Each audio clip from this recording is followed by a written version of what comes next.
শেষটা রাঙিয়ে আইপিএল শেষ করার লক্ষ্য বাংলার মুস্তাফিজের। ওর সার্ভিস ভীষণভাবে মিস করবে চেন্নাই জানিয়েছেন দলের হেড কোচ ফ্লেমিং। বুধবার বাংলাদেশ সময় রাত 8টায় ধোনির চেন্নাই সুপার কিংস মুখোমুখি হবে পাঞ্জাবের। ভারতের চেন্নাই থেকে অর্ণব বাপির পাঠানো রিপোর্ট।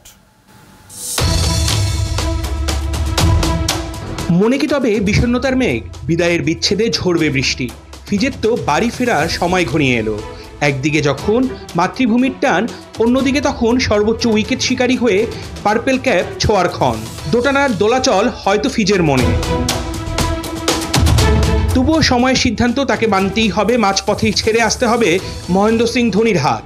তবুও এসব ভেবে থেমে থাকার উপায় নেই। সামনের ম্যাচের জন্য লড়ার প্রস্তুতি নিতেই হবে ফিজকে।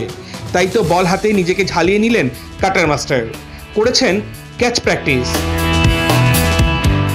মাত্র 8 ম্যাচ খেলে 14 উইকেট শিকার করে আইপিএলের চলতি মৌসুমে এখন পর্যন্ত সেরা বোলারের তালিকায় শুরুর দিকেই আছেন ফিজ। দারুণ শুরুর পর কিছুটা বিপর্যয় হলেও আবার তিনি ঘুরে দাঁড়িয়েছেন। ফের ভাঁজ খুলে আনন্দ দেখাতে শুরু করেছেন। তার মাঝেই এসে হাজির তল্পিতল্পা গুটিয়ে বাড়ি ফেরার ক্ষণ। সামনে দরজায় কড়া নাড়ছে টি-20 বিশ্বকাপ। দেশকে সার্ভিস দিতে নামতে হবে জিম্বাবুয়ে সিরিজের শেষ ম্যাচগুলোতে।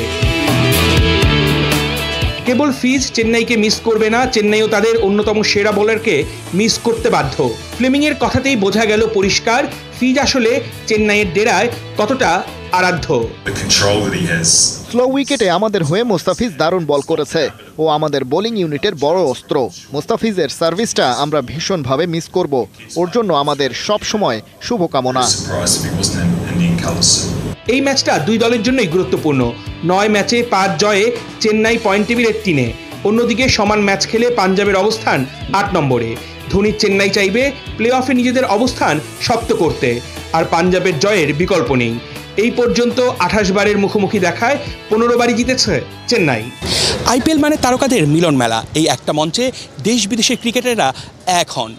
বাংলার মুস্তাফিজও অনেকটা দিন মাতিয়ে রেখেছিলেন চেন্নাইয়ের হয়ে এই আইপিএলটা। এবার দেশে ফেরার পালা। ন্যাশনাল ডিউটি বলে কথা, ফিরতে তাকে হবেই লাল সবুজ জার্সি গায়ে জড়াতে। তার আগে পাঞ্জাবের সঙ্গে ম্যাচটায় ভালো কিছু উপহার দিয়ে একটা চমক দেখানোই লক্ষ্য থাকবে বাংলার ফিজের। আর সেই আশাটাই কিন্তু করছেন চেন্নাইয়ের সমর্থকরা, বাংলাদেশের সমর্থকরা। অর্ণব বাপি, 71, চেন্নাই, ভারত।